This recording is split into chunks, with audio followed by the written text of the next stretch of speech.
A few weeks ago, we started getting the first behind-the-scenes images of the upcoming Obi Wan Kenobi show. They really didn't show us anything, but they did leave us with one singular burning question. What the fuck is the Obi Wan Kenobi show even going to be about? Is it going to be a deep intellectual breakdown of Obi-Wan's character as he struggles with PTSD and regret and guilt from the events of the Clone Wars and Revenge of the Sith? Or is it going to be a Rose Tico and Jar Jar team-up movie? As of recording, and hopefully by the time this video goes out, we haven't really heard much about it. We know the general main cast, although not who most of them are playing, and I would absolutely guarantee that we won't find out until the show comes out. Also, there's probably going to be a lot of other cast members that are currently unannounced, and we won't find out till the show airs. But as for the overall plot, we really don't know anything about it. We know it takes place in between episodes 3 and 4, and that it will consist of 6 episodes, but the only plot summary we have is that the series begins with Obi Wan Kenobi watching over Luke Skywalker on Tatooine, 10 years after the events of Star Wars Episode 3, Revenge of the Sith, and takes the character on a rollicking adventure.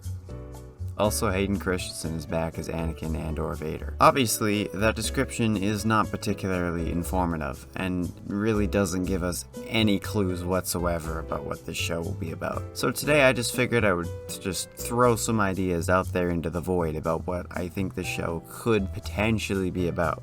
Are any of these going to come true? Probably not. This is just completely rampant and wild speculation with absolutely nothing to go off of. But if any of these do come true, even just a little bit, I expect a check in the mail every month, Disney. Alright, let's get into it. I think the most obvious and the most likely direction that this show will go in, and most of the internet seems to agree with me, is that it's going to be heavily flashback based. But the problem is, what do you show that hasn't already been shown? Like, everybody who's going to watch the show has seen the movies, and probably Clone Wars too. Like, they know what happens, and the show can't exactly invent major new events into the Star Wars timeline. So what are they going to show in these flashbacks? I think the main thing is absolutely Qui-Gon. He's one of the most important influences on Obi-Wan as a character, and if he doesn't show up as a ghost or a flashback, or even just a voice, this show is automatically bad. Qui-Gon is absolutely imperative that he shows up. I think they should also show, or at least acknowledge, Duchess Satine. Again, she was a pretty important influence on Obi-Wan, and her death was a pretty big moment in the Clone Wars. The same goes for Darth Maul, he's kind of a big deal. Bring back Ray Park, and have the King Sam Witwer return to voice him. We're gonna come back to Maul in a minute, so don't forget about him.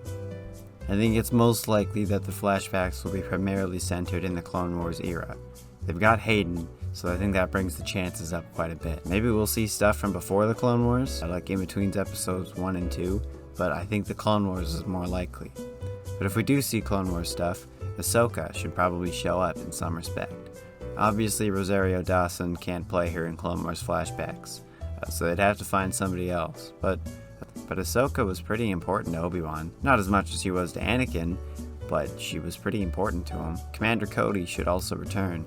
He was one of his most trusted allies, and he should show up, especially if Tamora Morrison returns to play him. Cody could also show up in the show's present day, maybe as a purge trooper working for Inquisitors, which is also something we will come back to. But the entire show can't just be flashbacks. That would be incredibly boring, and no one would have any reason to watch that. If it's all flashbacks, why wouldn't I just go watch the movies or Clone Wars? Something obviously has to happen in the show's present day, but the problem with that is that Obi-Wan can't really leave Tatooine, or at least he isn't supposed to. It's pretty heavily implied that that he does not leave Tatooine. I guess they could kinda do what the Clone Wars did with Dooku and Revenge of the Sith, where they had Anakin fight him a few times, despite Revenge of the Sith heavily implying that Attack the Clones was the last time they'd seen each other. But that wasn't explicitly said, so that does give him a little bit of leeway. I don't want them to take this route with Obi-Wan, but I think they're going to. But if he is going to leave Tatooine, what could possibly be more important than protecting Luke? That was kind of the whole reason he was there. He can't meet Vader, unless they pull the Dooku route again. But again, we'll come back to that. One possible route the show could take is to have Obi-Wan go on a quest to become a Force ghost when he dies, like in that arc with Yoda in Clone Wars. He could be guided by the sorta kinda Force ghost of Qui-Gon, again like in that arc, We never saw Obi-Wan go on that journey, but we know he did because they mentioned it at the end of Revenge of the Sith. Also, he's a ghost in the movies. You'd have to find a way to explain why that's more important than Luke, but I think that could be done. That's kind of a big deal. Alright, let's talk about Darth Maul. If Rebels didn't exist, or Maul just wasn't in it, Darth Maul could have absolutely been the primary antagonist of the Obi-Wan show. The show could have been about Maul finding out Obi-Wan was alive, and vice versa, and then Maul coming to kill him, or it could have been about Obi-Wan dismantling Crimson Dawn. The dismantling could still work, as we know it falls apart before Rebels, but it's still active in Solo. So, I mean, you got some leeway there. However, Maul and Obi-Wan can't meet. Rebels kind of blew their load too early with Maul, kind of making the scene in Solo obsolete because there's nowhere for that story to go. Now, that isn't to say that Maul is bad in Rebels. He's one of the few parts I actually like of that show. But Maul and Obi-Wan's final duel would have been perfect to do in this show. But now they can't do it unless they just recreate it, which I don't think is the best idea. I guess it can be done, but I don't know how well. Something I would like to see, but we probably won't, is an explanation for Corky Kryze. You know, that character that nobody except me remembers. Season 7 sorta kinda implied that he died. We'll just ignore that. I think it's just way too much of a coincidence that he looks exactly like a cross between Obi-Wan and Satine. In the Clone Wars, we never find out who this kid is. He's too old to be Bo-Katan's kid, but he is the perfect age to be the secret child between Satine and Obi-Wan. And I think it's just way too much of a coincidence that he looks exactly like a mix between the two of them. Of course, there is a possibility for there to be a secret third sibling that we just haven't seen before, but I mean, come on, this is Star Wars. Everyone's related. It does seem slightly odd that Satine would have never told Obi-Wan, especially when she was dying, but just don't worry about that. I really think this is pretty unlikely, even just entirely because nobody remembers who Corky is.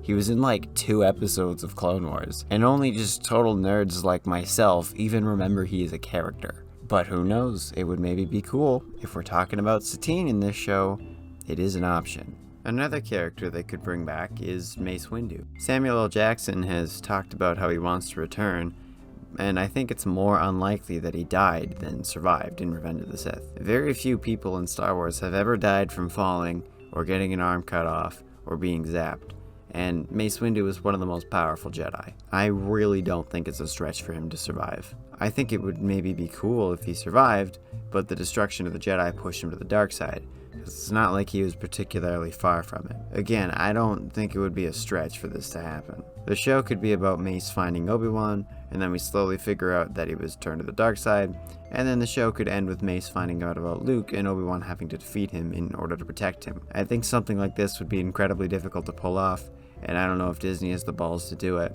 but I think it could be done. It would also be cool to see Mace get killed by Boba Fett in his show, but we'll see.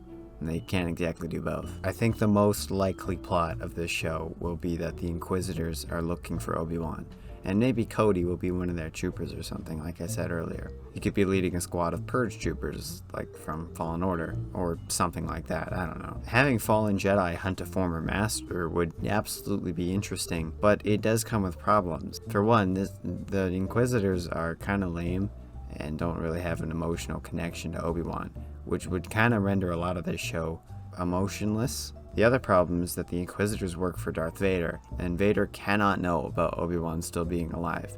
It does not work. They could follow the Dooku route, like I said earlier, but I don't think that works in this case. Narratively, it makes much more sense for Obi-Wan to not interact with Imperials, but he's absolutely going to. We'll have to see. This could go wrong very, very easily. Disney's kind of said that Vader and Obi-Wan are gonna have a fight in this show, and it's possible that this will be some sort of dream sequence. But if it's just a dream sequence, what's the point? I don't know how this is gonna work. I would absolutely guarantee they're gonna have a fight of some kind. But if it's a dream, there's no point. But he also can't meet, so I don't know how this is gonna go. Well, I think that's about it. I just kind of wanted to throw some ideas out there as well as a few of my concerns. I'm really not sure how this show will turn out.